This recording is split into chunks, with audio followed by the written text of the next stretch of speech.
Oke, apakah sudah bisa kita mulai, Bapak, Ibu? Bisa. Karena pembicara kita sudah ada di dalam Zoom. Oke, siap Mbak, dimulai saja. Enggak, Bu, dimulai saja. Enggak. Oke, baik. Assalamualaikum warahmatullahi wabarakatuh. Waalaikumsalam warahmatullahi Waalaikumsalam wabarakatuh. warahmatullahi wabarakatuh. Waalaikumsalam warahmatullahi wabarakatuh. Selamat siang, Bapak Ibu semuanya. Semoga dalam keadaan sehat selalu ya. Siang, Baik. amin. Eh, Sebelumnya, eh, saya sangat senang sekali bisa berjumpa dengan Bapak Ibu semua dalam acara webinar rutin Luminary Press Indonesia pada setiap hari Sabtu. Pada kesempatan kali ini kita akan bersama dengan Bapak Imam Fauzi yang kebetulan sudah bergabung. Halo Bapak. Baik. Eh, Alhamdulillah, Hirobbil Alamin, wassalatu wassalamu ala asrofil anbiya wal mursalin, wa ala alihi wa sahbihi rasulillahi ajma'in. Yang terhormat pimpinan Luminary Press Indonesia, yang terhormat Bapak pembicara kita yaitu Bapak Imam Fauzi SPD MPD, yang terhormat Bapak Ibu dan rekan-rekan mahasiswa yang sudah ikut hadir berpartisipasi menyaksikan webinar kita pada siang hari ini. Baik, sebelum itu saya Anjeli Rusman yaitu selaku moderator pada webinar kita pada siang hari ini. Eh, Baiklah, saya akan memperkenalkan pembicara kita, yaitu Bapak Imam Fauzi SPD MPD, dengan topik pentingnya branding akademik bagi dosen. Sebelum itu, izinkan saya memperkenalkan beliau terlebih dahulu. Beliau riwayat pendidikannya yaitu S1 pada Institut PTIK Jakarta pada tahun 2016, S2-nya pada Univ PTIK Jakarta pada tahun 2020 dan sekarang sedang menempuh jenjang pendidikan S3 pada UIN SGD di Bandung. Untuk pendidikan non-formal beliau yaitu pada Sarwa University Mesir yang dilakukan secara daring pada tahun 2023, Jamiah Hufadz Indonesia Jakarta pada tahun 2016, MCBA ISI Karima Karanganyar pada tahun 2015 dan Tin Ulin Nuha Jakarta pada tahun 2011. Untuk riwayat pendidikan, beliau merupakan dosen dan pengajar, HRD Lembaga Pendidikan, kepala sekolah, guru, dan juga merupakan sebagai editor serta review buku atau jurnal. Benar ya, Bapak? Baik. Eh, Sebelum itu, sebelum kita mulai pada webinar kita hari ini, saya ingatkan kepada Ibu semua untuk dapat mengaktifkan kameranya dan mematikan mikrofon terlebih dahulu agar webinar kita dapat berjalan dengan lancar.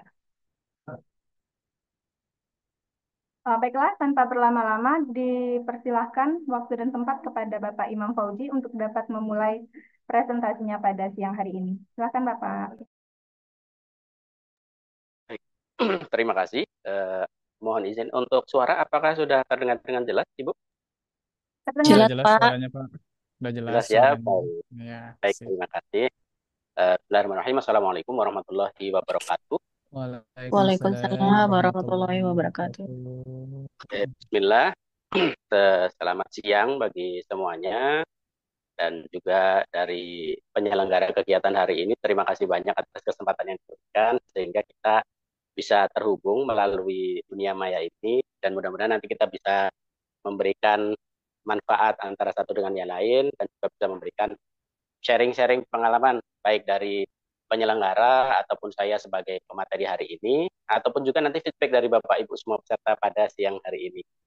Baik, nanti untuk PowerPoint insya Allah akan dibantu share oleh eh, kakak kita untuk hostnya. Untuk PowerPoint apakah sudah ready, Kak? Baik. Bagaimana Bapak Ibu, apakah sudah muncul di layar masing-masing untuk Sudah PowerPoint-nya? Pak. Sudah ya? Baik, Ya, berarti Pak. kita Sudah bisa. muncul, Pak. Sudah Baik, muncul, Pak. baik. Baik Bapak Ibu semuanya, peserta, sahabat, dan juga penyelenggara. Mungkin ada pimpinan dari CV Luminari ya. Terima kasih banyak Bapak dan tim. Kami doakan mudah-mudahan CV-nya semakin berkembang sehingga nanti bisa memberikan manfaat kepada insan-insan akademika ataupun masyarakat umum yang lebih luas. Mohon izin, saya akan menyampaikan sharing-sharing pengalaman ataupun juga nanti materi-materi yang diberi judul dengan pentingnya branding akademik bagi dosen. Baik, jadi seperti biasa kalau kita ingin menyampaikan sesuatu maka lebih baik jika kita bisa saling mengenal satu persatu, tapi jika tidak memungkinkan maka mohon izin saya nanti memperkenalkan diri sebagaimana tadi yang sudah diperkenalkan oleh host kita, kakak yang sangat luar biasa. Jadi Bapak Ibu, sahabat-sahabat, jadi saya dari pendidikan itu ada pendidikan formal dan non formal. Namun sebelum ke pendidikan, perkenalkan saya Imam Fauzi, Bapak Ibu. Saya secara identitas pribadi berasal dari Blitar ya, Jawa Timur. Mungkin dari Bapak Ibu ada yang dari Jawa Timur, ya jadi kita sama dari satu provinsi. Ya, saya lahir besar di Jawa Timur, kemudian sekarang aktivitas pindah ke Jawa Barat ya. Ya, ada beberapa nanti kegiatan. Baik, jadi untuk kegiatan formal tadi seperti yang disampaikan, saya ada S1, S2 dan sekarang sedang menempuh S3, sedang menyelesaikan disertasi. Mohon doanya Bapak Ibu, saya rasa Bapak Ibu dosen di sini sudah sangat banyak ya. Nanti mudah-mudahan saya bisa mendapatkan masukan, mungkin tambahan spirit supaya saya segera selesai dan menyusul Bapak Ibu. Amin. Amin. Ya Rabbal Alamin. Baik. Kemudian ada pendidikan non formal juga. Jadi ada beberapa kegiatan, ada yang dilakukan secara daring, ada Sofwa University di Mesir, kemudian ada di Jamiah Hubbard, kemudian ada juga di Iskarima dan studi Islam intensif. Kemudian untuk riwayat pekerjaan, saya mulai dari yang paling bawah. Alhamdulillah sampai dengan saat ini masih menjadi konsultan pendidikan, kemudian juga ada aktif di editing atau editor dan juga reviewer buku maupun jurnal. Kemudian kalau riwayat pendidikan atau riwayat pekerjaan itu pernah juga dulu menjadi guru dan wali kelas. Kemudian pernah juga menjadi kepala sekolah. Kemudian setelah itu saya juga pernah dipercaya untuk menjadi HRD di salah satu lembaga pendidikan swasta. Dan saat ini juga masih aktif, kemudian dosen dan juga pengajar. Nah ini sekilas dari saya. Sebetulnya saya sangat ingin sekali mendengarkan sebagian dari audiens, namun sepertinya nanti waktu yang membatasi kita, sehingga saya akan izin untuk langsung kepada materi terlebih dahulu. Baik, mohon izin untuk slide berikutnya. Baik, Bapak Ibu, nanti saya akan menyampaikan 5 poin ya dari materi kita pada siang hari ini. Satu, nanti ada pengantar, nanti ada manfaat branding akademik, nanti ada komponen branding, kemudian bagaimana mengelola branding, kemudian nanti saya akhiri dengan penutup, nanti ada diskusi, ada juga nanti mungkin tanya jawab, dan tidak harus saya yang selalu menjawab, nanti mungkin Bapak Ibu juga bisa berbagi nanti di akhir sesi. Lanjut kepada slide berikutnya. Baik, Bapak Ibu, jadi kalau kita sebagai insan akademika, tentu ketika kita akan membahas, biasanya kita selalu harus mengetahui terlebih dahulu terminologinya ataupun nanti secara historinya, sejarah. Jadi kata-kata branding ini biasanya kita sudah sangat familiar sekali ya, sudah kita kenal di dalam kehidupan kita sehari-hari.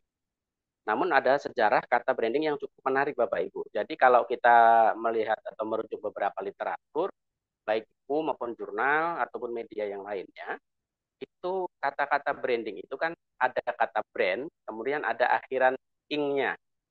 Kemudian kata brand itu sendiri, itu ternyata dari sejarah itu berasal dari masyarakat Inggris pada abad ke-19. Walaupun asal katanya bukan brand ya, tapi burn. Ya, kemudian istilah burn ini awalnya adalah istilah yang digunakan di dalam dunia peternakan awalnya. Nah, itu adalah digunakan untuk menandai hewan ternak. Proses penandaan ini biasanya kalau hewan ternak, baik itu kuda, sapi, ataupun hewan yang lainnya itu adalah dengan memberikan cap panas atau besi yang dipanaskan, kemudian ditempelkan di sisi tubuh hewan. Nah, itu adalah burn atau pembakaran itu, sehingga hewan tersebut memiliki tanda khusus antara satu hewan dengan hewan yang lainnya. Karena kalau kita misalnya melihat di dalam kumpulan kuda misalnya, atau sapi di padang rumput, yang jumlah sapi atau kudanya mungkin 100, 200, atau bahkan mungkin 500, kita akan kesulitan membedakan antara satu sapi dengan sapi yang lainnya, satu kuda dengan kuda yang lainnya. Nah, sehingga pada saat itu muncullah istilah burn atau pemanasan ini, pemberian tanda ini, yang kemudian istilah ini berkembang menjadi brand. Nah, begitu ya. Jadi ini adalah sejarah kata branding. Dan dari sini juga sudah kita bisa kita tangkap atau kita pahami bahwa oh ternyata branding itu adalah stempel, adalah cap terhadap sesuatu. Nah, itulah yang nanti yang menarik yang akan kita bahas pada kesempatan berikutnya atau di slide berikutnya. Baik. Untuk slide berikutnya. Nah, baik. Jadi definisi branding akademik terutama bagi dosen itu nanti kita akan bahas di slide ini, dan saya tidak akan terlalu banyak membawakan pendapat-pendapat atau literatur yang lebih banyak karena ada kesempatan yang sangat terbatas. Jadi kalau branding itu kita bisa cek di di Oxford Dictionary atau kamus Oxford ya. Karena branding ini berasal istilahnya dari bahasa Inggris, maka kita juga harus melihat rujukan literaturnya dari bahasa Inggris. Nah, itu bisa diartikan sebagai the activity of giving a particular name and image to good and services so that people will be attracted to them and want to buy them. Jadi, kalau kita melihat secara tekstual, secara tulisan, maka di dalam Oxford Dictionary ya, kamus Oxford itu branding bisa diartikan sebagai kegiatan memberi nama dan citra tertentu pada barang dan jasa agar orang tertarik dan ingin membelinya. Nah, itu branding. Ini biasanya lebih banyak dipakai untuk dunia-dunia bisnis ya, dunia-dunia usaha untuk kata-kata branding ini. Namun seiring dengan perjalanannya, branding ini juga dipakai untuk kegiatan personal ya, personal. Jadi sebagai individu, apa yang biasa dikenal juga dengan personal branding. Jadi bagaimana seseorang itu namanya siapa, bagaimana citranya, orang ini ahli apa, dan bagaimana riwayatnya, sehingga nanti akan ada ciri pembeda yang sangat khusus antara orang tersebut dengan orang yang lainnya. Nah, ini adalah definisi secara istilahnya untuk brand. Kemudian kalau kita merujuk kembali kepada akademik, akademik adalah berasal dari bahasa Indonesia, maka kita bisa merujuk ke dalam Kamus Besar Bahasa Indonesia. Nah, kalau akademik itu biasanya ada kata bakunya, ada juga kata-kata yang mirip atau semisal. Makanya kadang di kamus tidak selalu muncul kata akademik. Baik, terima kasih. Suaranya masih kecil ya. Baik, untuk sekarang apakah sudah jelas Bapak Ibu suaranya? Atau Sudah masih jelas, kurang? Pak, tapi kecil suaranya. Jelas kok. Jelas ya? Oke. Baik.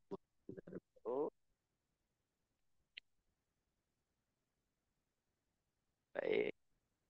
Ya, mohon izin saya lanjutkan kembali. Adapun untuk akademik berasal bahasa Indonesia, maka kita merujuk kepada terminologi bahasa Indonesia. Salah satu rujukannya adalah Kamus Besar Bahasa Indonesia. Namun pada kamus kadang tidak selalu muncul kata akademik. Biasanya muncul akademis ya.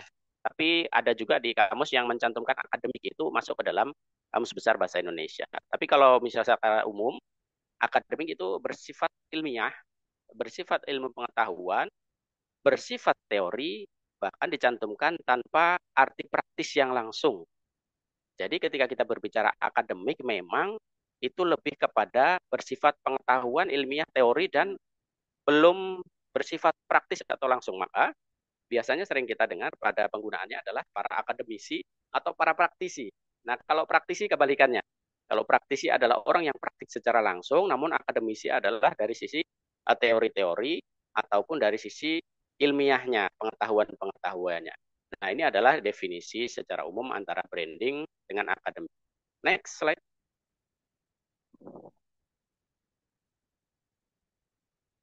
Baik, slide berikutnya silakan.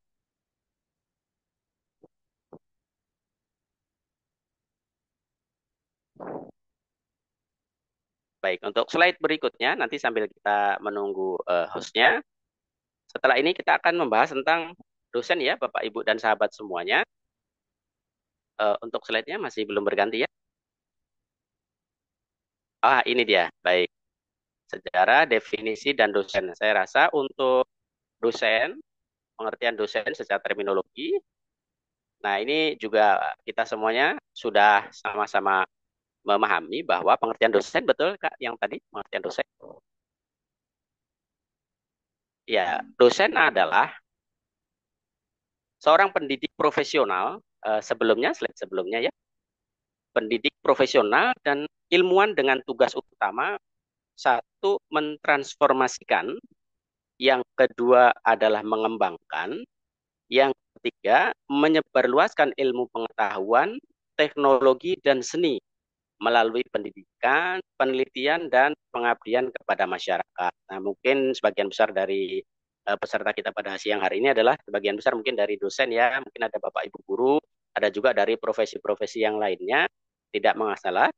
Tapi jika kita khususkan misalnya dengan terkait dosen, maka dosen ini tidak lepas dari yang tiga tadi ya, mentransformasikan, mengembangkan, kemudian menyebarluaskan ilmu pengetahuan, teknologi maupun seni. Dan itu sudah dikhususkan untuk pendidikan, penelitian, serta pengabdian kepada masyarakat. Nah, itu mungkin bisa kita lihat rujukannya di dalam Undang-Undang Nomor 14 Tahun 2005 terkait dengan guru dan dosen. Nah, kalau misalnya kita sudah memahami dari tiga poin dari awal tadi, baik dari sejarah, pengertian, kemudian kita akan lanjut kepada satu paket komplit, yaitu branding akademik bagi dosen. Jadi kalau kita perhatikan, branding akademik bagi dosen itu bisa kita simpulkan bahwa ia adalah sebuah proses untuk membangun dan mengelola citra serta reputasi seorang dosen di dalam dunia akademis. Nah, ini mencakup penetapan identitas yang jelas ya, seperti nama, kemudian keahlian, nilai-nilai, kontribusi yang unik sehingga dosen ini nanti akan dapat dikenali, bahkan nanti juga akan mendapatkan penghargaan di siswa atau mahasiswa, kemudian mendapatkan tempat tersendiri dari rekan-rekannya serta institusi. Jadi Bapak Ibu dan sahabat sekalian, branding ini adalah sebuah proses ya, karena ada imbuhan ing ini, maka kita misalnya sebagai seorang dosen atau mungkin sebagai pendidik ataupun masyarakat umum juga bisa mengambil manfaat bahwa ini adalah proses membangun citra. Bagaimana kita ingin dikenali oleh orang lain, bagaimana kita memberikan sebuah pembeda yang ketika disebutkan satu kata kunci yang unik, itu nanti langsung orang bagaimana terpikir dengan kita, begitu. Sehingga ketika nanti branding akademik bagi dosen ini nanti sudah berjalan dengan baik, maka akan menjadi satu benefit yang tersendiri bagi dosen gitu. Misalnya ada seseorang yang ahli di pendidikan, kemudian ada ahli di bisnis atau ahli di pendidikan-pendidikan yang lainnya. Nah, kemudian dia dikenal, misalnya dia menjadi dosen, apakah dia menjadi lektor, apakah lektor kepala, atau nanti menjadi guru besar. Nah, ketika mempunyai satu spesifikasi atau spesialisasi yang khas, maka ini akan membantu pengembangan-pengembangan bagi dosen tersebut. Bagaimana dia nanti akan dikenal di perkuliahan, kemudian bagaimana dia akan dikenal oleh rekan-rekan sejawat sesama dosen, dan juga di institusi-institusi, dia akan dikenal. Jadi ketika nanti misalnya ada satu pembahasan dengan topik tertentu atau tema yang relevan dengan dosen tersebut, tidak mustahil dosen ini yang akan menjadi satu rujukan utama atau minimal salah satu rujukan pembanding, sehingga juga bisa menjadi pengisi atau pemateri di beberapa event-event akademik gitu. Nah, kemudian lanjut kepada slide berikutnya. Bapak, Ibu, dan sahabat sekalian, kalau seseorang itu sudah mempunyai suatu branding, mempunyai citra, mempunyai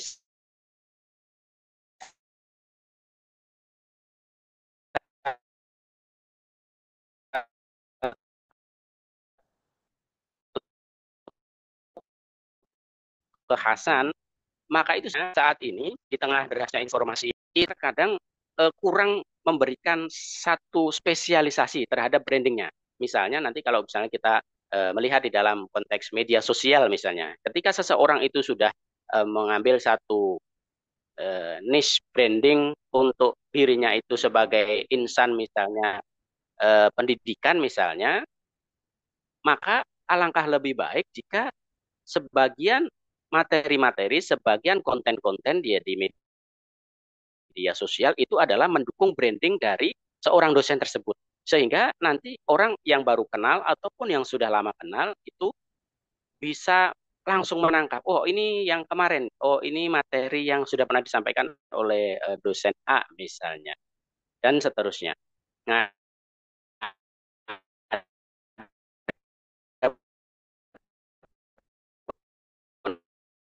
kalau secara poin-poin ada sih bagaimana kita akan dikenang, bagaimana kita menjadi seorang yang istimewa dan sangat terlihat berbeda dengan orang lain. Jadi ini sangat penting, branding akademik ini akan membantu kita di dalam peningkatan karir, gitu Bapak Ibu sekalian.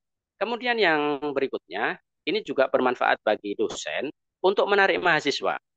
Karena mahasiswa ini biasanya juga memiliki ketertarikan satu sama lain, misalnya ada anak-anak yang tertarik di bisnis misalnya, ada juga anak yang tertarik di dalam sejarah atau yang lain sebagainya. Ketika dosen ini dikenal sebagai orang yang ahli, sebagai satu rumpun ilmu, misalnya kita anggap saja tentang bisnis, maka mahasiswa-mahasiswa yang memang tertarik, berminat di dalam dunia bisnis, akan menjadikan dosen tersebut salah satu rujukan di dalam dia mencari informasi atau meminta eh, nasihat atau dia ingin mencari tambahan ilmu pengetahuan. Jadi selain membangun reputasi, branding ini juga akan menarik mahasiswa dan tidak menutup kemungkinan akan karena tertarik dengan dosennya, mahasiswa ataupun calon mahasiswa ini akan mengikuti kegiatan-kegiatan yang diadakan oleh dosen tersebut begitu. Nah, ini sangat-sangat memberikan benefit yang luar biasa baik bagi dosen ataupun nanti juga bagi mahasiswa. Kemudian manfaat branding berikutnya adalah tentu adanya peluang karir. Jadi bagi kita semuanya atau Bapak Ibu yang berkecimpung di dalam dunia akademis ya sebagai insan akademis, maka peluang karir bagi seorang dosen yang mempunyai branding kuat itu sangat terbuka lebar. Karena dengan adanya branding akademik ini nanti dia bisa dikenal baik dari mulai organ internal dari kampus misalnya ataupun organ eksternal dari lembaga-lembaga yang bekerja sama misalnya apakah nanti dengan jurnal-jurnal bereputasi sehingga peluang karir ini dosen tidak hanya mengajar di kampus saja bisa jadi menjadi pemateri di seminar-seminar bisa jadi nanti menjadi penulis kontributor di sebuah majalah misalnya atau nanti penulis lepas di apa namanya di buku ataukah di media-media yang lainnya sehingga peluang karir ini terbuka lebar bagi dosen yang sudah memiliki branding yang kuat dan terutama branding akademik. Nah, dengan adanya karir-karir ini tentu nanti akan memberikan peluang bagi Bapak Ibu atau kita semuanya untuk menambah mungkin ya pengetahuan, pengalaman, relasi, kemudian menambah kesejahteraan ya, sehingga ini sangat penting. Kemudian poin berikutnya adalah adanya jaringan. Jadi branding yang bagus, branding yang kuat, tentu ini akan memperluas jaringan kita. Jadi ibaratnya kita ini sebuah radio dan kitalah yang akan menentukan channel berapa, frekuensi berapa yang kita putar. Ketika kita memutar frekuensi tertentu, misalnya di poin 100 begitu ya misalnya ya, kita setel channelnya, maka kita akan terhubung dengan orang-orang yang berada di frekuensi yang sama. Maka tidak mustahil ketika kita memperkuat branding akademik kita di dalam satu niche tertentu, satu kekhususan, dan kita akan terhubung dengan orang yang lebih luas, dengan jaringan ataupun dengan minat yang sama dengan kita. Namun ketika kita hari ini brandingnya A, kemudian besok berganti branding B lagi, kemudian branding C lagi, yang harusnya kita semakin luas jaringannya, itu tidak maksimal. Jadi baru bertemu, berkumpul dengan orang-orang dengan branding tertentu, dengan niche tertentu, market tertentu, kita sudah mulai mau dikenal, kita pindah branding. Begitu. Nah, misalnya hari ini bisnis misalnya. Tetapi kita tidak konsisten di bisnis. Kita baru memiliki beberapa koneksi jaringan, kemudian kita mencoba beralih ke dalam niche yang lain, ke market yang lain, atau ke bidang yang lain, ke misalnya ke pendidikan. Maka di bagian ekonomi yang sudah kita tinggalkan, orang tidak akan berkembang jaringannya. Tetapi dia justru menambah jaringan baru yang berbeda. Sehingga kalau harusnya dia misalnya dia konsisten, dia komitmen dengan branding yang awal, maka jaringan yang tadi sudah dibangun dia akan meluas. Ya, mungkin sederhananya kalau kita bertemu hari ini dengan 10 orang, mengenal kita sebagai orang yang dikenal sebagai bisnis misalnya. Branding kita sebagai dosen misalnya adalah ahli di dalam bisnis, apakah nanti di marketingnya atau yang bagian manajemennya, tetapi orang ketika ada satu kata bisnis, maka orang mengingat kita. Di satu komunitas yang mungkin 10, 20, 50 orang mengenal kita. Kemudian mereka juga akan berinteraksi dengan orang-orang yang lainnya dengan frekuensi yang sama, karena mereka memiliki satu ketertarikan yang sama di dalam dunia bisnis, materi bisnis. Sehingga dari 50 orang nanti, masing-masing satu orang anggap saja akan memiliki 20-30 kenalan dengan ketertarikan yang sama. Maka akan menular kepada dari misalnya 50 kemudian menjadi 200. Ketika kita masih konsisten dengan branding bisnis tersebut, maka kita akan semakin luas jaringannya. Dan bisa dibayangkan Bapak Ibu bagaimana sekiranya itu dilakukan secara terus-menerus dari tahun pertama, tahun kelima, tahun ke-10, maka ini harusnya secara branding kita sudah semakin luas jaringannya sehingga kita memiliki benefit-benefit yang tidak bisa didapatkan kecuali orang yang memang sudah luas di dalam koneksi atau jaringan-jaringan. Begitu Bapak Ibu. Nah, ini adalah manfaat branding yang keempat. Kemudian yang berikutnya, yang kelima, branding ini sangat bermanfaat untuk meningkatkan pengaruh. Jadi Bapak Ibu bisa mencari rujukan, bisa mencari jurnal, ataupun media-media yang lain, bahwa pengaruh seseorang itu sangat-sangat tergantung dengan brandingnya. Misalnya begini, ada orang sakit di rumah, maka yang terfikir di kepalanya adalah mencari dokter. Di antara banyaknya dokter, dia akan mencari dokter yang sesuai dengan kebutuhannya. Kemudian ketika dia bertemu dengan dokternya, dokter ini belum memberikan apa-apa, tetapi sudah memberikan sugesti kepada orang yang sakit. Sehingga dari branding saja, ini sudah sangat berpengaruh terhadap orang lain. Sehingga kalau branding kita kurang kuat, maka dikhawatirkan pengaruh dari personal kita itu kurang maksimal. Beda cerita dengan satu misalnya, ilustrasi dari misalnya dari dokter misalnya. Dokter ini sudah terkenal, sudah jam terbangnya tinggi, sudah antriannya banyak, sudah praktek sekian lama dan dipakai di seluruh rumah sakit di area tersebut misalnya. Jadi orang baru mau bertemu saja, orang sudah yakin bahwa dia akan sembuh. Padahal bisa jadi kesembuhannya itu adalah salah satu faktor terbesarnya karena dia sugesti dari diri orang yang sakit tersebut. Jadi baru ketemu dokternya saja, sudah rasanya sudah mau sehat. Nah, inilah kekuatan branding. Bagaimana ketika seseorang bertemu dengan kita yang memiliki branding yang kuat, dia akan terpengaruh dengan apa? Bahkan bisa jadi yang disampaikan oleh orang tersebut, yang memiliki branding tersebut, bisa jadi keliru. Tetapi karena brandingnya sudah kuat, orang jadi berpikir ulang. Jangan-jangan yang keliru bukan dosennya, jangan-jangan kita. Orang kadang bisa memikir ulang karena adanya kekuatan branding akademik tersebut. Nah, ini Bapak Ibu sekalian, jadi pengaruh ini sangat dipengaruhi oleh branding, pengaruh secara personal, sehingga kalau misalnya kita bisa memaksimalkan branding akademik kita sebagai dosen, itu akan menjadi benefit-benefit atau manfaat-manfaat yang tidak kalah penting dari manfaat yang sebelumnya. Kemudian berikutnya adalah tentu mendukung institusi. Dosen tidak dapat dilepaskan dari institusi pendidikan. Apakah dia mulai sekolah tinggi, apakah institut, ataukah universitas, atau yang lainnya. Sehingga ketika satu institusi memiliki dosen yang handal, memiliki branding yang kuat, maka ini akan menjadi nilai tawar tersendiri bagi institusi pendidikan tersebut. Jadi yang bangga tidak hanya personal secara pribadi saja. Bahkan mahasiswa ikut bangga, wah dosen kita hebat di bidang tertentu. Bahkan institusi kita juga akan membanggakan kita. Wah kita punya handal, ada orang yang handal dengan spesialisasi bidang tertentu.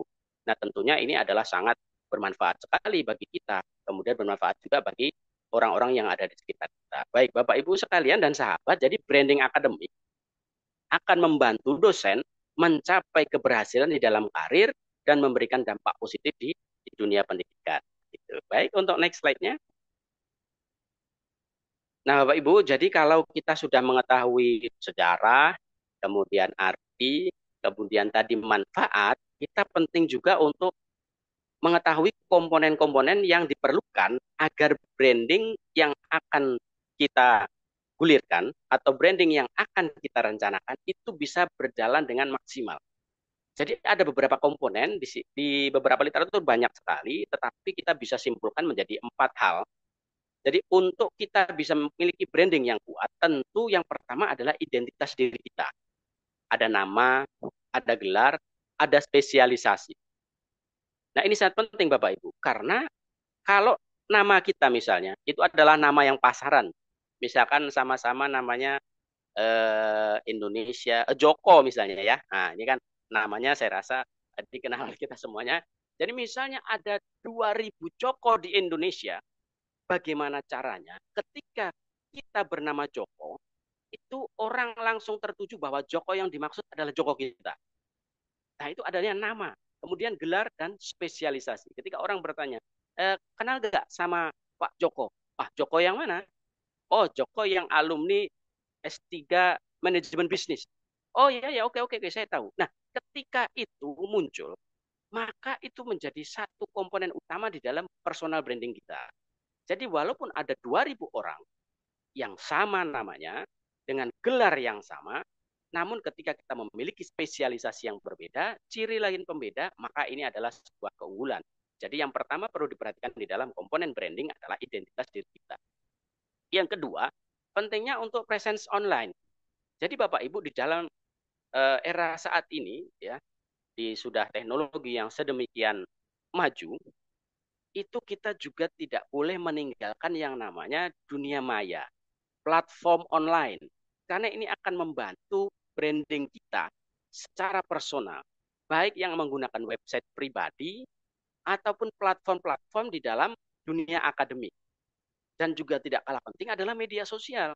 Ketika kita konsisten dengan niche branding kita, sudah identitas dirinya kuat, ditambah kita meningkatkan presensi online, website kita ada, profil di platform akademik kita muncul, di media sosial kita juga mengungkapkan hal yang sama. Nah, ini akan sangat mendukung branding kita. Dengan apa kita ingin dikenal oleh orang lain? Tentukan apa yang ingin kita jadikan spesialisasi bagi diri kita.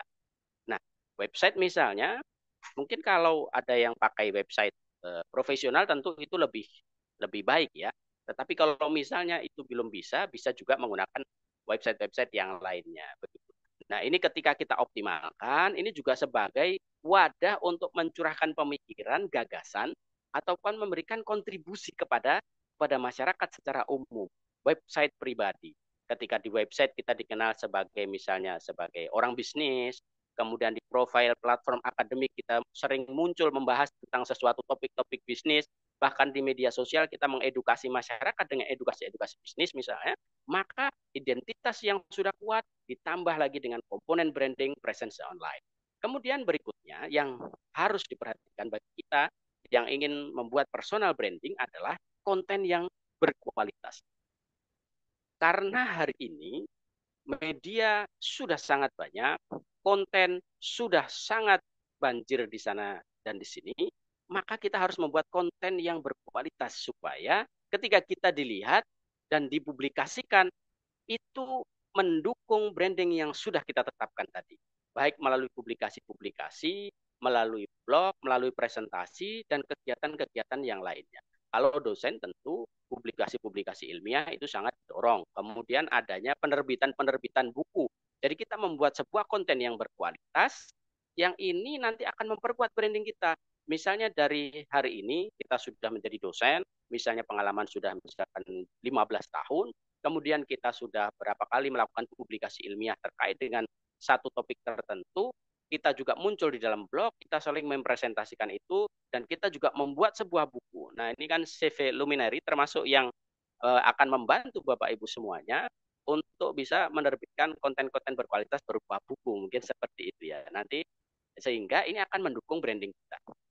Dan komponen branding yang tidak kalah adalah pengalaman. Nah, pengalaman ini tidak bisa dibeli. Pengalaman ini tidak bisa diminta. Pengalaman hanya bisa dilalui. Sehingga bagi dosen yang sudah memiliki branding kuat ditambah pengalaman yang panjang, ini adalah suatu keunggulan tersendiri. Sehingga kita juga harus berupaya mencari pengalaman-pengalaman yang sesuai dengan branding yang kita inginkan. Jadi kalau bisnis, oke, cari pengalaman-pengalaman yang mendukung branding kita sebagai orang bisnis. Dengan demikian, ketika kita akan bertemu dengan banyaknya orang, ketika di media massa, ataupun di dunia maya, ataupun di dunia nyata, orang langsung mengenal kita, orang bisa mengetahui siapa dan kemana kita akan berjalan atau beraktivitas. Baik, next untuk materi berikutnya. Bapak Ibu sekalian dan sahabat semuanya, kalau kita sudah mengetahui manfaat-manfaatnya, kemudian komponennya, maka sudah saatnya kita mulai membuat satu aksi ya, bagaimana kita mengelola branding akademik bagi dosen, bagi kita terutama, walaupun misalnya dari kita semuanya mungkin sebagian ada yang belum menjadi dosen atau masih proses, itu tidak apa-apa. Ini juga bisa diterapkan di dalam branding-branding lain selain branding akademik. Bapak Ibu, pertama tentukan identitas kita. Kita ingin dikenal sebagai orang ahli dalam bidang apa. Itu harus ditentukan yang pertama. Dan kalaupun misalnya kita multi talent, tetap talent-talent yang lain jangan sampai menghilangkan talent yang pertama. Karena itulah yang penting. Ketika branding kita ada 3, publik juga akan kesulitan membedakan kita. Tetapi ketika kita konsisten dengan satu, maka kita akan menjadi spesialis yang luar biasa. Jadi tentukan identitas yang memang sesuai dengan passion kita. Kemudian yang kedua adalah kita kelola branding akademik ini dengan mengembangkan profil online. Tadi sebagaimana di awal yang sudah disampaikan. Kemudian yang ketiga, jangan lupa Bapak Ibu, hari ini kita tidak bisa lepas bahwa ketika kita ingin eksis, kita harus aktif di media sosial apapun platformnya. Dan jangan lupa, harus sesuai dengan branding yang kita inginkan. Apa yang sudah kita tetapkan di awal. Kemudian berikutnya ada publikasi karya. Kemudian selain publikasi karya juga harus membuat jaringan. Mungkin mengikuti komunitas-komunitas tertentu, mengikuti kegiatan-kegiatan tertentu, mengikuti lembaga-lembaga tertentu yang satu frekuensi, yang satu circle. Nah, ini akan membangun branding yang baik untuk kita. Jadi jaringan ini jangan sampai dilupakan. Kekuatan jaringan bisa jadi mengalahkan kekuatan akademik. Seseorang yang memiliki koneksi bisa jadi akan mendapatkan posisi yang lebih tinggi dibanding dengan orang yang memiliki akademik tinggi, nilai akademis tinggi, namun minim koneksi. Karena sederhananya begini Bapak Ibu, mungkin sekarang ada populer dengan istilah orang dalam misalnya. Tapi kalau kita melihat dari sisi manajemen branding, untuk koneksi ini memang diperlukan. Anggap saja kita memiliki satu jabatan tertentu. Kemudian kita akan merekrut seseorang. Biasanya selain kompetensi, poin yang dijadikan pertimbangan adalah jaringan, koneksi. Oh, alumni mana, kemudian dia dari institusi apa. Nah, itu ketika nanti ini adalah sama dengan orang yang mencari, biasanya dia akan memiliki tambahan-tambahan tersendiri. Jadi kualitas konektivitas antara satu orang atau satu dosen dan dosen yang lain ini sangat penting dan tidak boleh dilupakan. Dan yang berikutnya adalah kolaborasi sesama dosen. Bapak Ibu tentu di dalam membuat sebuah karya, membuat sebuah kegiatan, sudah bukan zamannya kita one man show. Kita tampil sendiri, kita bisa sendiri, namun kita sudah harus berkolaborasi sesama dosen. Bisa jadi dengan saling melengkapi, tapi dari topik yang sama, bisa jadi dari spesialisasi yang sama. Baik kolaborasi misalnya penyusunan buku, ataukah nanti publikasi jurnal, ataukah kegiatan-kegiatan yang lainnya. Dengan adanya kolaborasi ini akan semakin meyakinkan khalayak ramai bahwa kita adalah orang yang berkualitas, kita adalah orang yang capable, kita orang yang memiliki branding yang kuat di dalam satu bidang tertentu. Berikutnya adalah inovasi. Jadi Bapak Ibu dan sahabat semuanya, meskipun kita sudah memiliki branding yang kuat, kita juga harus tetap berinovasi. Inovasi bukan berarti beralih brandingnya, namun memperbaharui sesuai dengan perkembangan yang ada. Karena orang ini biasanya akan ada di satu titik jenuh. Dan ketika di satu titik jenuh tidak ada inovasi, orang akan mencari yang lainnya. Jadi penting bagi kita juga harus selalu melakukan inovasi. Dan yang terakhir untuk mengelola branding akademik ini adalah konsistensi.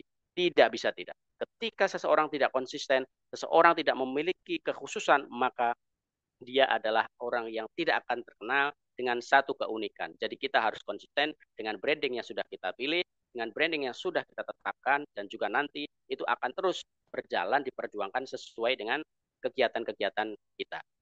Dan berikutnya ada satu slide lagi di tentang memulai branding akademik. Untuk slide-nya boleh satu lagi. Ya Bapak Ibu, untuk memulai branding akademik, ya slide-nya masih belum muncul ya. Kita tunggu sambil ya baik Bapak Ibu, ini adalah satu slide sebelum nanti ada penutup dan juga ada diskusi. Jadi bagaimana kita memulai branding akademik untuk kita? Bagaimana dosen harus memulai branding akademik? Bapak Ibu, seperti di awal, satu, segera identifikasi keahlian dan nilai yang ada pada diri kita. Itulah yang terpenting. Jadi keahlian kita di mana, kemudian nilai kita ada di bagian mana, itu yang harus segera diidentifikasi. Dan ketika kita multi talent, maka tetap jadikan prioritas. Harus ada satu identitas yang khusus, yang unik, yang harus kita upayakan secara konsisten. Jadi itu diidentifikasi. Kemudian berikutnya, menentukan bidang keahlian dan nilai-nilai yang ingin ditampilkan. Kalau sudah kita memilih satu topik tertentu, maka lebih spesifikkan lagi ke dalam keahlian dan nilai yang ingin ditampilkan. Misalnya, kita ingin manajemen. Manajemen apa? Apakah manajemen bisnis? Apakah manajemen pendidikan? Lebih spesifik lagi misalnya, manajemen pendidikan misalnya. Pendidikan apa? Apakah pendidikan Islam atau pendidikan yang lainnya? Nah, ini ketika ini bisa segera diidentifikasi, kita akan bisa langsung melakukan branding akademik dengan secara teratur. Kemudian, ada satu poin yang penting. Coba kita tanyakan kepada diri kita, apa yang membedakan kita dengan dosen-dosen yang lain, yang jumlahnya mungkin ratusan ribu di sekitar kita. Harus ada sesuatu yang berbeda. Ibarat kata, kalaupun ada zebra di satu padang rumput yang luas, pastikan kita zebra yang memiliki garis-garis dengan warna yang berbeda. Atau zebra dengan arah garis yang berbeda. Sehingga ketika kita berkumpul dengan ribuan zebra, maka kita menjadi sesuatu zebra yang mudah ditemukan. Dan itulah branding kita. Jangan lupa untuk membuat profil profesional, kemudian memperbarui platform-platform profesional seperti LinkedIn misalnya, ResearchGate, ataupun situs-situs pribadi. Kemudian, jangan lupa Bapak Ibu, ketika sudah itu, sertakan informasi latar belakang pendidikan, publikasi, pencapaian, pengalaman, dan sebagainya. Ini juga sangat penting, seperti di awal dibahas tadi, sehingga ketika satu dengan yang lain ini konsisten dilakukan, maka branding yang spesial itu akan bisa kita dapatkan. Terakhir, jangan lupa aktif di media sosial, gunakan media sosial untuk berbagi pemikiran, penelitian, dan berbagi pengalaman. Ini akan membantu kita untuk memperluas koneksi dan juga meningkatkan visibilitas. Nah, Bapak Ibu, kira-kira ini sudah siap ya memulai brandingnya. Kalaupun yang sudah memulai dan memiliki branding akademik, tinggal diinovasi dan ditingkatkan kembali sehingga dari tahap ke tahap itu kita selalu dari kegiatan yang positif menjadi lebih positif dan terus positif semakin baik di masa yang akan datang. Itu saja mungkin yang dapat saya sampaikan sharing-sharing kita pada siang hari ini. Kemudian nanti setelah ini mungkin ada sesi diskusi ya, nanti akan dipandu oleh host kita. Terima kasih banyak. Saya akhiri. Assalamualaikum warahmatullahi wabarakatuh. Waalaikumsalam warahmatullahi wabarakatuh. Oke, terima kasih kepada Bapak yang sudah menyampaikan materi yang sangat informatif dan sangat bermanfaat bagi kita semua. Baik, langsung saja Pak, kita masuk ke sesi tanya, tanya jawab ya Pak. Baik, sebelum itu kami ingatkan untuk link absen sudah dikirimkan melalui kolom chat. Jadi kepada Bapak Ibu semua jangan lupa untuk mengisi link absen tersebut. Baiklah, untuk pertanyaan kita mendahulukan penanya yang raise hand dan jika sudah tidak ada lagi maka akan kita bacakan yang ada pada kolom chat. Sebenarnya sudah ada yang bertanya Bapak. Kepada Bapak Arif MPD, silakan untuk menyampaikan pertanyaannya.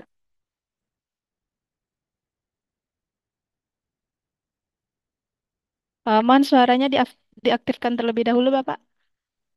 Oke, terima kasih moderator atas waktu dan tempatnya di sini. Perkenalkan, saya Arif Agus Triansa, dosen Sekolah Tinggi Teknologi Mandala Bandung. Ingin bertanya kepada pemateri. Yang pertama, bagaimana strategi membangun dan menumbuhkan citra branding untuk dosen pemula Yang kedua, apakah dosen wajib atau punya branding akademik? Yang ketiga, bagaimana solusi untuk dosen yang belum mempunyai branding akademik? Oke, sekian, terima kasih. Oke, terima kasih kepada Bapak Arif untuk pertanyaannya. Mohon langsung dijawab saja Bapak, sambil kita menunggu pertanyaan yang lain. Silakan Bapak. Baik, terima kasih dari Bapak Arif dari Sekolah Iya, Tinggi Pak. di Bandung ya. Pertanyaannya luar biasa sekali dan ini adalah sangat substansi ya. Sekolah Tinggi Sangat Teknologi Mandala, Pak. baik, Sekolah Tinggi Teknologi Mandala di Bandung ya, Iya, Pak Arif. benar, Baik, Pak. ada 3 pertanyaan yang sangat luar biasa ya. Pertama, bagaimana membangun dan Teknologi menumbuhkan Mandala, Pak. Iya, benar, Pak. baik Di dari Bandung, Pak. teknologi Mandala. Baik. Ya, terima kasih Pak Arif. Yang pertama terkait dengan membangun dan menumbuhkan branding Iya. untuk dosen pemula. Baik, Iya, Pak. suara saya sudah masuk ya? Sudah. Baik, Pak Arif, memang sebagai dosen pemula Sudah tidak jelas, Pak. dapat baik, tidak dapat kita pungkiri bahwa jam terbang akan sangat mempengaruhi seseorang. Jangankan branding akademik misalnya yang bersifat ilmu pengetahuan, ilmu yang bersifat teknis yang sangat sederhana, contohnya kita naik sepeda, tentu akan berbeda antara anak yang baru 1 bulan bisa naik sepeda dengan yang sudah 1 tahun bisa naik sepeda. Antara orang yang baru bisa menyetir kendaraan dibanding dengan yang sudah 5 tahun menyetir kendaraan. Nah, itu memang sangat berbeda. Itu yang pertama. Jadi itu perlu untuk kita sadari. Kemudian bagaimana untuk membangun dan menumbuhkan brandingnya? Tadi sebagaimana di awal bahwa pertama tentukan niche kita, tentukan keunikan kita yang itu didukung oleh latar belakang akademis. Jadi kalau pendidikan S1-nya jurusan tertentu, S2-nya harus diupayakan dengan jurusan yang sama karena sekarang linearitas pendidikan itu sangat berpenting dan berdampak bagi seorang dosen, apalagi nanti di dalam karir akademiknya. Jadi itu yang pertama. Pastikan kita memiliki satu keahlian, satu kekhususan dan harus konsisten. Bagaimana kalau sudah dibangun, bagaimana menumbuhkannya tadi? Tinggal mengikuti kegiatan-kegiatan. Ikut dengan seminar, ikut dengan apa namanya? Kegiatan-kegiatan baik itu di kampus maupun di luar kampus, mengikuti asosiasi-asosiasi sehingga walaupun kita baru, kita pemula tapi kita sudah langsung dikenal. Oh, anak baru yang kemarin ya, yang baru dari anak sekolah tinggi mana itu? Oh iya, dosen baru yang. Nah, walaupun kita baru tapi kita sudah dikenal, walaupun masih dikenal dengan kebaruannya. Itu yang pertama ya. Jadi bangun dan segera tumbuhkan mengikuti kegiatan-kegiatan yang hanya di luar kampus atau tidak boleh hanya di dalam kampus saja, tapi harus di dalam kampus dan juga di luar kampus. Kemudian, apakah wajib branding akademik? Jadi kalau kita melihat dosen, sebetulnya kita melakukan branding atau tidak, itu sebetulnya kita sudah akan dikenal. Karena memang kita sudah melakukan pengajaran, kita sudah melakukan penelitian, kita juga melakukan pengabdian kepada masyarakat. Namun perbedaannya ketika kita mengkhususkan dengan branding akademik adalah sesuatu yang dimanage, sesuatu yang dikelola akan memberikan hasil yang berbeda dengan yang berjalan dengan apa adanya. Nah, itu perbedaannya, Pak. Jadi kalau pertanyaan wajib atau tidak, sebetulnya ya tidak ada yang mewajibkan. Tetapi ketika kita sebagai dosen, itu sudah pasti kita akan memiliki satu branding tertentu. Oh, ada dosen psikologi, oh di sekolah tinggi kita. Nah, itu sudah punya branding, Pak, walaupun tidak kita sengaja. Namun, akan lebih efektif lagi kalau kita merencanakan, kemudian kita memanage diri kita sehingga mencapai personal branding yang baik. Kemudian satu lagi, solusi bagi dosen yang belum memiliki branding, itu adalah sama dengan jawaban yang sebelumnya, atau ini berkaitan. Jadi segera tentukan dan segera melangkah. Tidak perlu menjadi sempurna untuk berbagi, tidak perlu menjadi guru besar kalau kita ingin membranding personal, tetapi apa yang sudah bisa kita lakukan harus segera dilakukan. Dan mungkin bisa melalui media sosial yang sudah sangat banyak di hari-hari ini. Begini kan, terima kasih. Oke, terima kasih Bapak atas jawabannya. Bagaimana Bapak Arif, apakah puas atau masih ada yang ingin ditanyakan lagi? Oke, cukup Oke, ya Pak. luar biasa jawaban Pak Imam. Intinya Iya. proses Pak ya, semuanya butuh proses Pak ya. Gak langsung-langsung jadi Pak ya. Oke, terima kasih Pak Imam. Hatur nuhun. Baik, sebelumnya apakah masih ada kepada Bapak Ibu semua yang ingin bertanya? Jika ada, silakan raise hand atau bisa dituliskan pada kolom chat kita.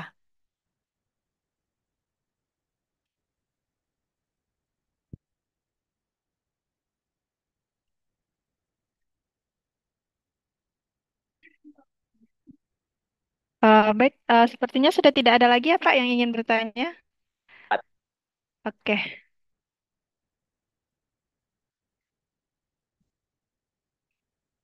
oke Bapak. Jika sudah tidak ada lagi, mungkin akan bisa kita tutup segera. Sebelumnya, untuk Bapak Arif, harap meninggalkan nomor teleponnya terlebih dahulu Pak di kolom chat karena bagi penanya kita ada reward berupa pulsa. Jadi mohon kepada Bapak Arif untuk dapat meninggalkan nomor teleponnya Oke, terlebih dahulu. siap. Oke, siap. Terima kasih, Teh. Pak, ada ini Pak, satu lagi Pak pertanyaan. eh di kolom chat dari pertanyaannya yaitu bagaimana dosen pemula dapat membedakan dirinya dalam komunitas akademik melalui strategi branding. Eh, Mohon langsung dijawab saja, Bapak. Baik, terima kasih. Di kolom chat ada dengan Ibu siapa tadi ya? Menanyakan masih dosen pemula ya. Sebentar, saya scroll terlebih dahulu. Ya. Bagaimana dosen pemula dapat membedakan dirinya dalam komunitas akademik? Ya, jadi tadi yang pertama adalah kita sebelum meyakinkan orang lain terhadap diri kita, kita harus yakin terlebih dahulu kita ini sebetulnya siapa. Itu yang pertama. Baik pemula maupun yang sedang dalam proses branding. Jadi kalau kita ragu dengan diri kita, ibaratnya adalah ketika seseorang berenang. Nah, kalau tadi kita pakai ilustrasi naik sepeda, berikutnya adalah berenang. Bapak Ibu, orang untuk berenang itu sebenarnya sangat sederhana. Cukup dia misalkan melompat ke dalam kolam dan diam saja, dijamin tidak akan tenggelam. Kalau orang itu yakin dia bisa berenang. Tetapi bagi orang yang tidak yakin dia bisa berenang, meskipun dia bergerak kaki, tangan, dan semua organ tubuhnya, dia pasti tenggelam. Karena apa? Karena dia tidak yakin dengan dirinya dia bisa berenang. Begitu. Nah, sehingga itulah yang pertama, baik dari dosen, apakah yang masih pemula atau kita sedang memperkuat branding, yakinkan orang lain atau yakinkan diri kita terlebih dahulu sebetulnya kita ini siapa, kita ini bisa apa. Sehingga ketika kita yakin terhadap diri kita, kita akan bisa mentransfer keyakinan kita kepada orang lain. Itu adalah salah satu yang paling sederhana, yang paling utama. Jadi begitu ya, bagi Bapak atau Ibu siapa tadi, bagaimana membedakannya? Nah, kita pertama yakinkan dengan diri sendiri. Kalau sudah, barulah kita bisa meyakinkan orang lain. Tahapannya seperti yang tadi ada di slide ya. Nanti bagaimana di media sosial, bagaimana menerbitkan karya, berkolaborasi dengan dosen-dosen lain, dan mungkin bisa membuat satu buku yang bisa dibaca oleh orang-orang di instansi akademik. Demikian, terima kasih. Oke, terima kasih Bapak. Semoga Bapak Brandonya dapat paham dan dapat mengambil kesimpulan dari itu ya Pak. Kita nanti juga izin untuk dapat mengirimkan PPT-nya Bapak ke dalam grup webinar kita ya Pak ya. Baik, mangga, silakan. Oke, ini masuk dua pertanyaan lagi Bapak. Yang pertama dari Ibu Imelda, di mana pertanyaannya yaitu apa ciri-ciri dosen yang sudah memiliki branding? Mohon bantu dijawab Bapak. Baik, terima kasih. Ibu Imelda Sarihara, terima kasih sudah bergabung dan memberikan pertanyaan yang sangat bagus. Bagaimana ciri-ciri seorang dosen sudah memiliki branding? Jadi karena dosen ini adalah di insan di akademika, dia adalah insan akademis, maka ketika dia memiliki branding yang baik adalah satu, seberapa luas jangkauannya. Jadi itu penting. Karena kalau seseorang sudah memiliki branding yang kuat, maka dia akan bersinar meskipun dia ada di tempat yang sangat jauh. Begitu. Seperti yang tadi saya ibaratkan misalnya adalah zebra. Semua zebra memiliki garis-garis. Tetapi dia memiliki satu warna yang berbeda di ribuan kawanan zebra, maka dari jauh dia akan terlihat. Cirinya bagaimana? Nah, dia dikenal oleh sekelilingnya. Semakin banyak orang yang mengenal dia, begitu disebut namanya misalnya, oh, Ibu Imelda Sari Harahap. Oh, ya, saya tahu. Ibu Sari yang itu dengan spesialisasi bidang akademis tertentu. Oh iya, oh saya baca bukunya. Oh iya, saya membaca jurnal-jurnal yang pernah diterbitkan. Oh ya, saya pernah mengikuti apa yang pernah disampaikan di seminar-seminar. Nah, itu Ibu, itu indikator yang sederhana. Jadi dia dikenal oleh khalayak yang luas. Nah, itu ciri yang utama. Adapun ciri berikutnya adalah tentu dosen yang memiliki branding biasanya jam terbangnya tinggi karena dia dikenal oleh masyarakat yang luas. Oh, bulan ini mengisi kegiatan di A, bulan kedua mengisi di B, bulan ketiga mengisi di C, dan seterusnya. Jadi sepanjang tahun bisa jadi aktif baik di dalam kampus maupun di luar kampus. Itu ciri-ciri utama yang mungkin saya bisa sebutkan pada kesempatan kali ini. Terima kasih Ibu Imelda. Saya kembalikan kepada hostnya. Terima kasih. Oke, terima kasih Bapak. Satu lagi Pak, pertanyaan dari Bapak Mulyadi, di mana pertanyaannya adalah apakah ada indikator untuk penilaian dosen yang memiliki branding yang berkualitas? Adakah kiat tertentu untuk menilai menilai kualitas tersebut? Terima kasih. Mohon dijawab langsung aja Bapak. Baik, terima kasih. Ada Bapak Mulyadi. Apakah ada indikator untuk penilaian dosen? Nah, kalau secara akademis yang sudah ada di dalam kerangka perkuliahan, kerangka kampus, kita sudah mengetahui bersama bahwa nanti ada indeks prestasi, kemudian ada penilaian-penilaian baik dari internal kampus maupun eksternal. Kemudian nanti juga ada sertifikasi dosen misalnya. Nah, ketika seorang sudah dikenal, sudah memiliki relasi yang luas, sudah padat mengisi kegiatan di sana sini, sudah memiliki sudah terdaftar di sertifikasi dosen, itu adalah salah satu indikator-indikatornya. Jadi tadi Pak, ini berkaitan dengan yang sebelumnya. Dia dikenal banyak orang, dia memiliki jam terbang tinggi, dia memiliki kegiatan yang padat di dalam maupun di luar kampus, kemudian dia juga diakui di dalam apa namanya melalui sertifikasi dosen. Nah, itu adalah indikator utama. Adapun kalau kita ingin menambahkan indikator-indikator lain, nah itu bisa ditambahkan tapi sebagai pelengkap saja. Namun yang utama adalah itu. Dan untuk kiat tertentu menilai kualitas tersebut, jadi begini, ketika kita berbicara secara kualitatif, kita berbeda dengan kuantitatif. Kalau kuantitatif diukur berdasarkan angka dan itu cenderung lebih mudah. Karena semua orang bisa mengabstraksikannya dalam bentuk angka. 100, 1000, atau 2000. Tetapi kalau yang ditanyakan adalah untuk kualitas branding tersebut, maka itu sangat subjektif. Tetapi indikatornya tadi yang bisa kita jadikan. Oh, seberapa dia dikenal, seberapa dia dibutuhkan di dalam maupun di luar kampus, seberapa banyak publikasi-publikasi yang sesuai dengan brandingnya itu. Itu adalah indikatornya. Jadi ketika itu semua terpenuhi, maka dapat dikatakan bahwa sudah sangat berkualitas branding akademik dari dosen tersebut. Begitu Bapak ya. Terima kasih dari Bapak Mulyadi. Oke, terima kasih Pak. Bagaimana Bapak Mulyadi? Apakah cukup untuk jawaban yang sudah diberikan oleh pemateri kita?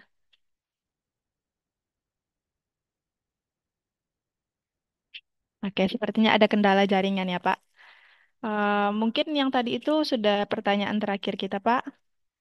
Eh, Sebelumnya, sekali lagi saya mau mengingatkan kepada Bapak Ibu semua untuk dapat mengisi link absen yang sudah dikirimkan di kolom chat karena untuk sertifikat itu kita tidak bisa menambah atau mengurangkan. Jadi, sertifikat itu hanya kita berikan kepada Bapak Ibu yang sudah mengisi link absen tersebut. Baik, sebelum kita mengakhiri acara webinar kita pada sore hari ini, Eh, saya ingin menyampaikan dahulu bahwa untuk link sertifikat itu nanti akan kita kirimkan di grup WA yang akan kita kirimkan itu pada hari Selasa. Dan untuk rekaman Zoom ini akan kita upload di YouTube kita. Nanti linknya juga akan kita kirimkan pada grup WhatsApp. Oke, sebelumnya kita juga ingin memperkenalkan penerbitan kita terlebih dahulu kepada Bapak Ibu semua untuk mengajak Bapak Ibu bergabung dalam menulis kolaborasi, menerbitkan buku tunggal serta konversi tesis ke menjadi buku dengan Luminary Press. Untuk info lebih lanjutnya nanti akan Bapak Ibu semua bisa langsung hubungi kita admin. Nanti nomor kita akan ada di WhatsApp. Oke, baik sebelum itu alangkah baiknya kita foto bersama dulu ya, Pak, sebelum kita mengakhiri acara kita. Baik, tunggu. Untuk slide satu, oke, satu, dua, tiga.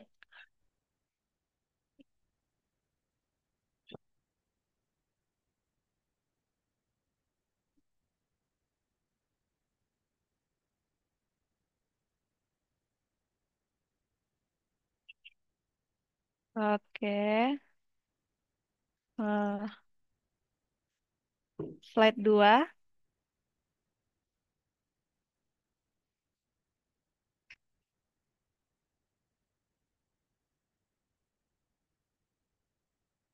Oke.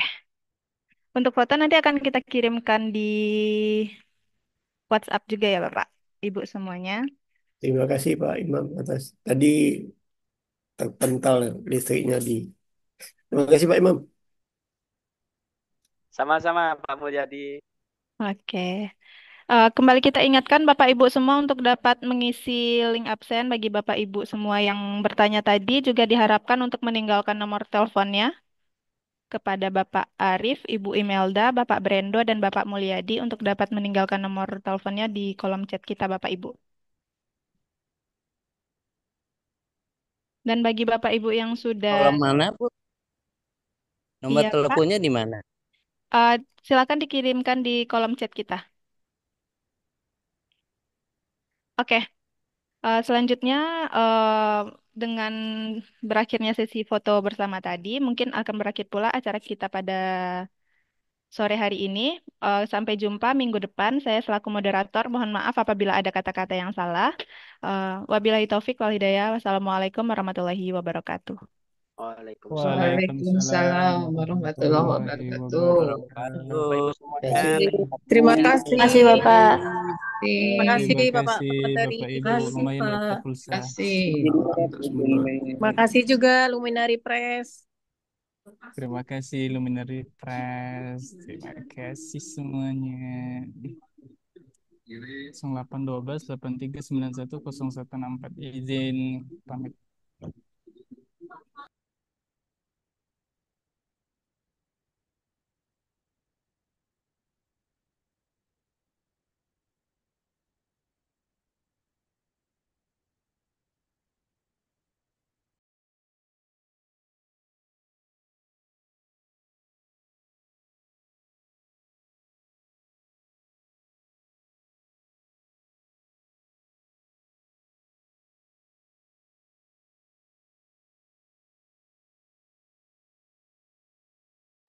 Izin Dip ya, moderator.